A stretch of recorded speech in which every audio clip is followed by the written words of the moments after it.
There we go. Welcome, everybody. Morning. Everybody say hi to Courtney. Hi, Hey, Courtney. Morning, Courtney. Hopefully she'll get a chance to watch later. She goes onto the YouTube channel and watches Bible study when I post it on YouTube.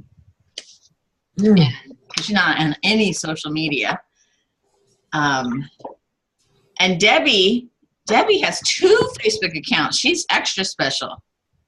Oh, really? I'm gonna have to look for you. I got friended by her. Really? Yeah. I have one of you that has no picture and one of you that has a picture. Are you on Facebook very much? Yeah, here and there. Yeah, here and there. All right, maybe. I don't think you got hacked. I just got friend requested by you again, and then I noticed other people were your friends that I was friends with. So I don't know. I hope You know what? When I got a new phone in May, when I was transferring my stuff, it all didn't transfer over, and then I was at my friend's, and we did it on her laptop, but it was under her login, so it's all screwed up. So it is not a hack. I am really sending friend requests again. It didn't seem like a hack, and that's why I went ahead and accepted it, because I'm like, I think it's really for real. She must have had to start a new account or something. So there we go. It's better. Anyway, good morning. Morning. Good morning. I'm so glad we've had this book club, ladies. Too. I like it better than reading a book and meeting at the end. I'm not as good at that. Honestly, I'm not. If I have to meet at the end, I read the book like the night before. But with this book, the chapters are so short. Oftentimes, I read it through a while ago, but to get, it fresh in my brain for our sessions, I can just read it so quickly. And honestly, if it was at the very end, I would probably power through the book, right before we met at the very last session. I'm enjoying it way better this time. Are you? Good.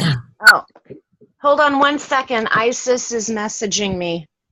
Hold on one second. Okay. Is she trying to get logged in? Yeah, she can't find the link. I couldn't find the link either. Well, it's the same every week, people. Zoom.us/J for Jennifer. And then / my phone number, 562-755-4964.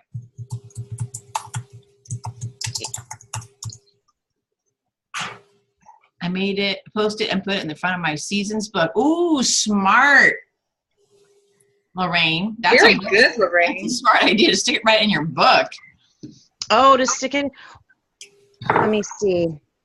I'm trying to find it and send it to her, but I don't know. I go to the Facebook thing, and I just push it from the Facebook okay. invite, but I couldn't find the invite. I'm going to text her. Yeah, she's trying to get in. And like I said, it's the same every week, which is helpful.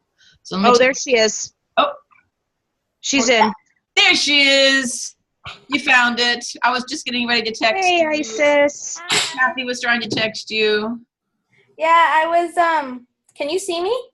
We can see your lips up. There you go. Okay. Cute shirt. Ooh, what do you got on? What is that? Your jammy Wonder Woman. I just got off work. Is it your work shirt? Yeah, it's Scrubs. It's your Scrubs, huh? Is it Scrubs? Yeah. Oh, it's Wonder Woman Scrubs. That's awesome. I like it. Yeah. Okay, so I went online to compare different platforms for this type of getting together.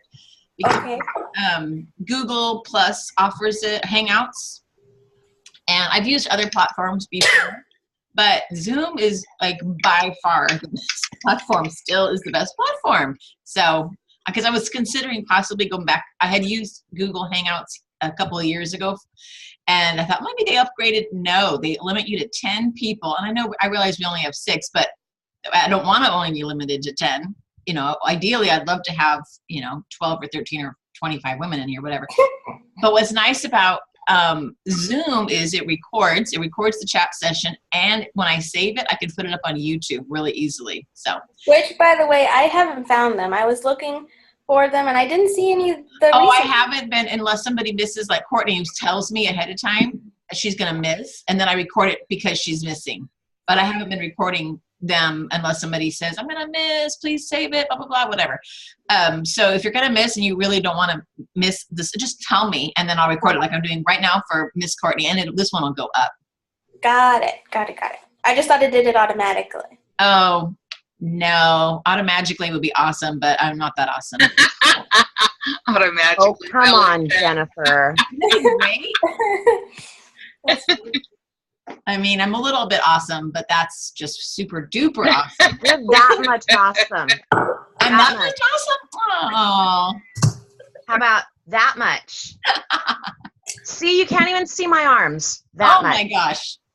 Unbelievable. I was bragging about you today earlier this morning to my coworker. So there's that. There's what? What did you say? I was bragging about you to my coworker earlier this morning. For posting my ugly bedhead yesterday? Oh, no, just because. I didn't see that, though. I almost spit out the water I was drinking when I saw that. I saw it. Yes, I did. Lied. Yes, I did. I saw it at work, and I had just had some water, and I saw that, and I almost spit it out. It was, there's no words for that, Jennifer. It was so horrifying. And you know what? Like, my hair, generally speaking, I'll just wake up and I can just brush it, thank God, right? I don't have like crazy curly hair, like goes crazy, whatever. But I don't know what happened. I don't know. So I was drilling a circle into my pillow with my head anyway, it was just too much. And I looked like a, band member from Striper or something like that. I think what made it even more awesome was your hashtags. What was the hashtag? I woke up like this, something or other like that. Yeah, no filter. You can't look this good. I don't know, something like that. It was pretty funny. It was funny, the comments. That was what was fun. Hey, keeping it real, right? Yeah. So this chapter, if you know my story, I think you do, was like right close to home. And this book has just been hitting all the spots, waiting for a prodigal. So, and like I've said before in other chapters, whether we're going through it or I just found it's been so helpful even to help grasp what other people are going through, right? And to open our hearts to other people and be more tender and understanding for what other people are going through in their life. And then also to give better words and better insight to things. I just find her very insightful. She must have had a great time writing the book. It feels like she interviewed people to pull the stories together. And so it's been really neat to read it. So I'll open us up with the quote, and we'll jump into this first part of the chapter. Does that lamp still burn in my Father's house, which he kindled the night I went away? Christina Rossetti, A Prodigal Son. And anything by Christina Rossetti, I encourage you to read. And let me get the chat open here. So Lorraine, this is my story too. I have a daughter who struggles with addiction. This chapter was inspirational. Yeah. Oh, very much so. And so I've been through, as you know, a prodigal husband who's come home, and our marriage has been healed and restored, praise God. And I have an interesting situation with a prodigal son, in a sense, my son Jonathan. He's not angry, shaking his fist at heaven, living on the streets, doing drugs, and the kind of more the typical prodigal. But he's left what I know he knows in his heart is who God wants him to be. And so we all have different gods. His God, his idol in a sense, is his own ethics, his own work ethic, his morality. He's a really good kid. And he's got a great work ethic. He's very antitypical to many millennial that get painted as, lazy, entitled, unlike, Isis and my son, who are millennials and aren't lazy or entitled. They're good people who work hard and aren't asking for their participation trophies. So my son is among those. So his idol is his work ethic, I think, and anyway, so he's a prodigal in that sense. Praise God, because the heartache isn't as deep and personal and hurtful like it can be. Lorraine, I pray for you every week. We get the prayer list, from the church, and you often ask for prayers for your daughter. And I appreciate your persistence in asking for that. So I knew reading this chapter, Ruth, your story is, you have prodigals in your family, your life, your daughters, and Lorraine, of course, you. And I don't know the rest of your stories as well, but I definitely thought of you too in this reading. How about you girls in this opening section here? Well, I actually was a prodigal. That story, that opening story, was about me. Was it really? Yeah, it was. It was hard. It was hard to read this chapter.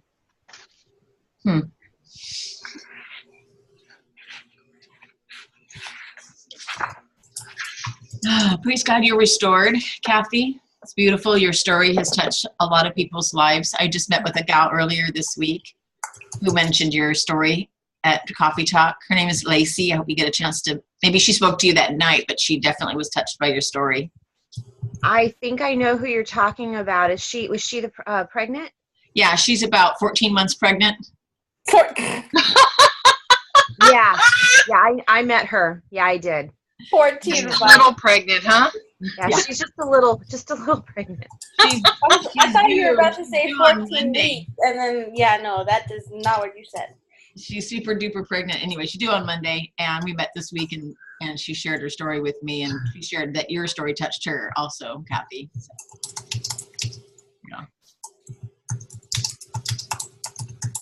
The family I used to live with, they have a son who's a prodigal son. And I was thinking about the mom, because the mom and I are really close. And she doesn't like to show emotion or, open up, but you can still see it anyway, And it's really hard for her because there was a part where it said one parent wants to give tough love and the other one isn't ready. Yeah. And that's them. Her husband, really wants to give him tough love. And I even remember because I used to live with them. And he was like, we should just kick him out. ISIS does more than he does. And Sarah was like, no way, never. And I was like, okay. But, it was an immediate reaction from her. And it was like the first time I saw it, I was like, oh, he's her boy. Because she has 2 other daughters. He's the only boy. And, so she can't, if he has a soft spot. Sure. So she kind of enables him a little. Yeah, that's an interesting balance, the enabling versus the tough love. That's a tough one to have discernment on that one. Yeah. Well, now he's in a really tough situation because he was driving home one night, almost 2 years ago. He said he hadn't had drinks for a few hours, but the blood test said he was right on the border DUI. Went through an intersection. Nobody really knows what happened. But he says it was green. Motorcyclist went through. Somehow they collided. Motorcyclist died. Oh my gosh. And so he's in the process of being charged for vehicular manslaughter. And wow. Yeah. And it was intense. And he's I lived there for, a year about into the situation, and it just it wrecked him. He was already not a pleasant person. And then I was just even worse. So I don't know how you girls feel about this, and I want to read Lorraine's typing. I want to read what she wrote also. I'll share this though. One of the things that I've learned in my story is my level of where rock bottom isn't for everybody. Right. And you would think in looking at someone's life, they are at rock bottom. This is it. There's no way they can go any deeper. and they will totally turn around. This is their wake-up call. And then it's not. And then that's, I think for me, that's what was just, it just pulls it all away from you again. And so I had to just stop with this is the moment. Lorraine wrote, I found it heartbreaking that this son was on such a successful path, and then the addiction happened. I see it as if he was about to grasp the golden ring, and then he was pulled down into the pit. I thought the same thing, Lorraine. Yeah. And there's so many heartaches down inside of somebody. Mm-hmm. They just keep on doing and keep on doing and keep on doing. I used to be an enabler because I didn't know how to handle it, and I love her so much. I thought if I loved her enough, I could fix her. Gee, gosh, Lorraine. Yeah. You're the only one who's ever thought that. I was the same way. Like, if only I could just be perfect, everything would be right. Now I have learned to set boundaries. It's a learning curve. We still struggle, but she has made so much progress, and I have seen so many blessings from God. Praise God, Lorraine. You know what? Isn't there a point at which you get to and you just say, I can't make this about them and what they need to learn from God. As a point at which you say, all right, Father, school me. Yeah. I'm in class, you know, I say, God will continue to give us the homework in the same subject until we pass the test, until we learn our lesson. Yeah. And as a school teacher, way to look at it. Yeah. As a school teacher, I believed in teaching to mastery. It's called teaching to mastery. And so when you teach third graders, you teach them multiplication, right? They have to learn how to multiply. Why? Because, you know, next year their mind will be ready to absorb in longer division, and then in fifth grade, more and more algebra and geometry and things like that. So you have to get them to mastery on certain levels. They need to know add, subtract, multiply, divide, the basics to mastery. And I know on this side of heaven, there is no mastery, but we go through what's called sanctification. We are called to be perfect as he is perfect. We are called to be holy as he is holy, not because we will achieve holiness, which there are at least two distinct faith traditions that do believe that. The Nazarene faith tradition has that as they believe that before you die, you can achieve perfect sanctification before heaven.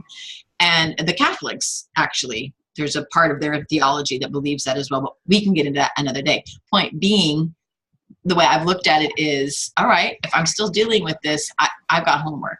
So forget about God teaching them their homework. How about me? I need to work on mine. And I know she talked about that at the beginning of the book. I just want to get through class and I want to learn my lesson and be done with it. And it's like, it's okay. It's not going to be that type of lesson where you're just going to finally be done with it. Like, I know my multiplication tables, right? Right. You just keep on going. So. Yeah. I was like back to the friend I was telling you about, and like the rock bottom type thing. You know, she's terrified to death of her son going to state prison. Yeah. And well, he's a tiny white kid, so in prison, that's not exactly the best combination. But she also, you know, we've all been praying for him to like come back to God. Yeah. And she's, part of her is really scared that God might take him to prison to get his attention. Mm-hmm. And it's like, you know, she's kind of battling with that, like, oh, maybe this is God's plan, but I'm scared to death. I don't, you know, want him to go. And it's interesting to like see that, like, she considers that option, but she really doesn't want it to happen. No.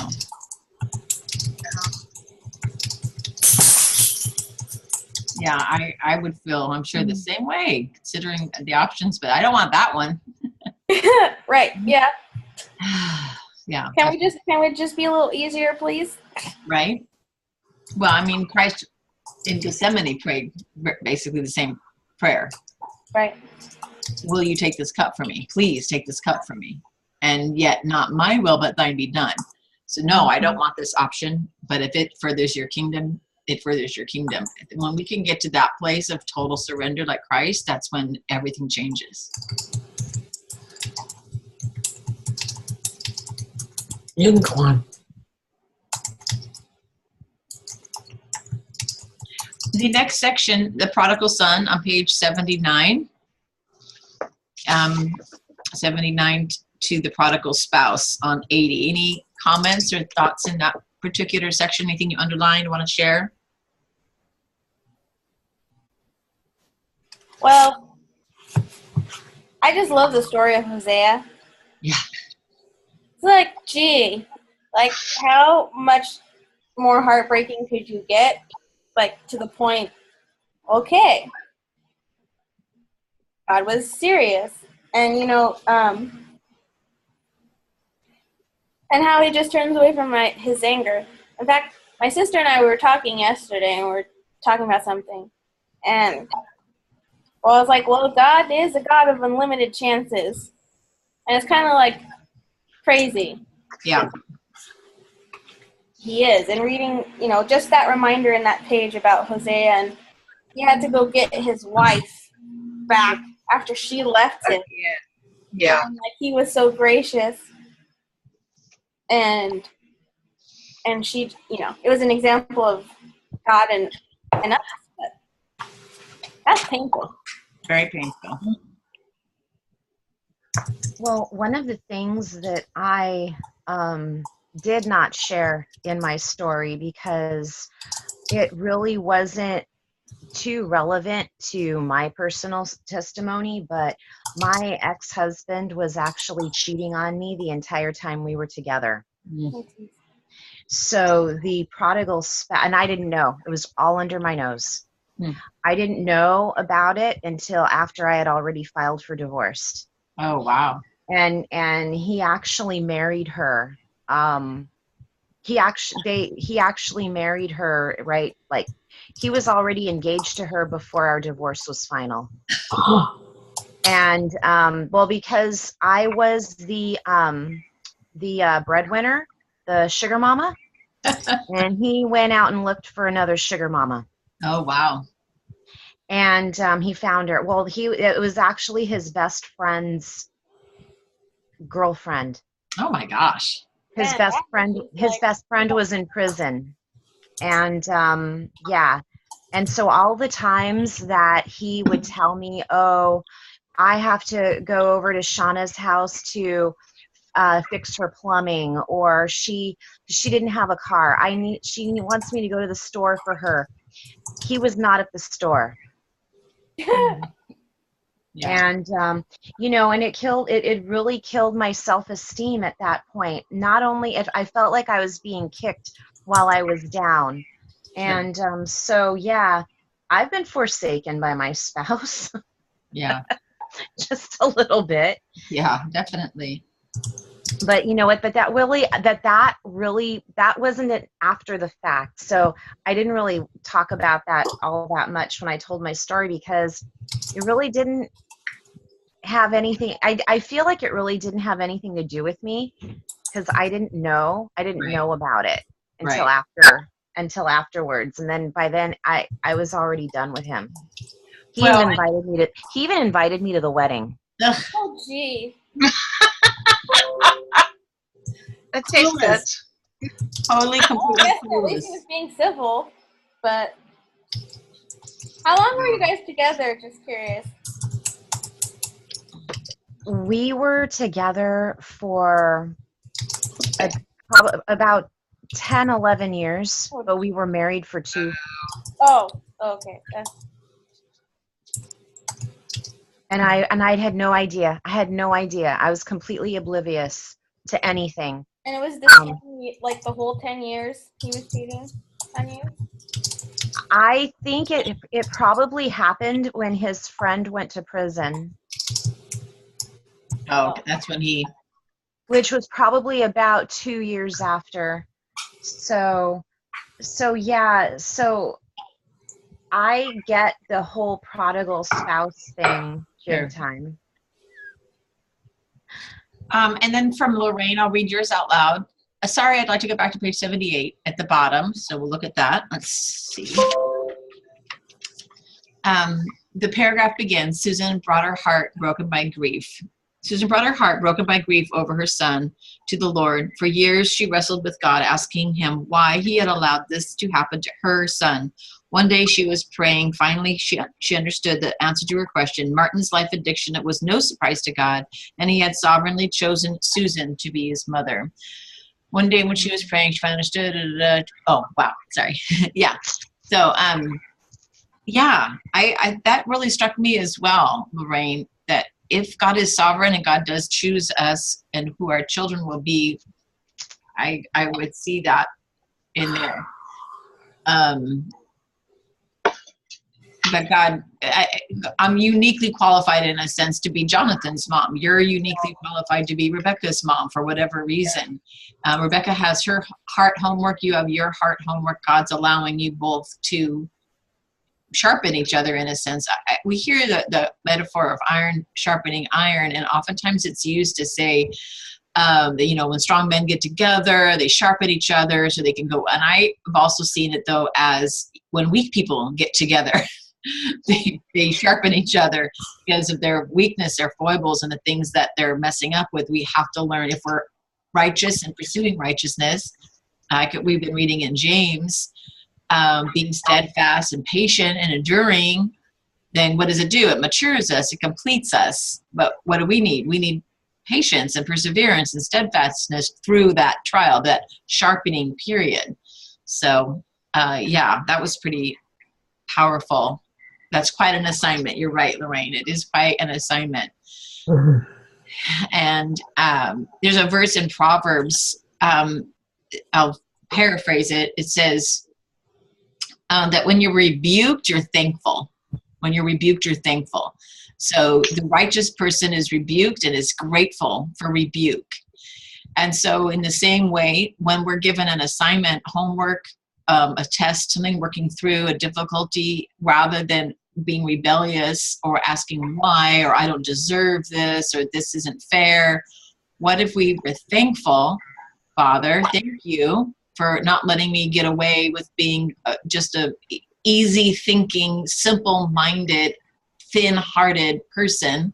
Because of this trial, I'm growing in maturity. I'm stronger if I trust you and working through that, right?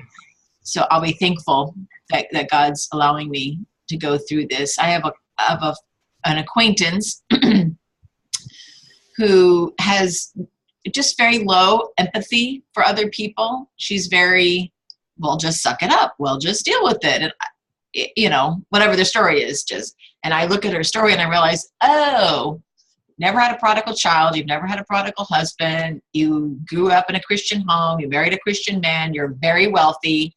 You've got an ideal wife. You're, all the things that are coming together for you. That's lovely for her. But it's difficult for someone in her position then to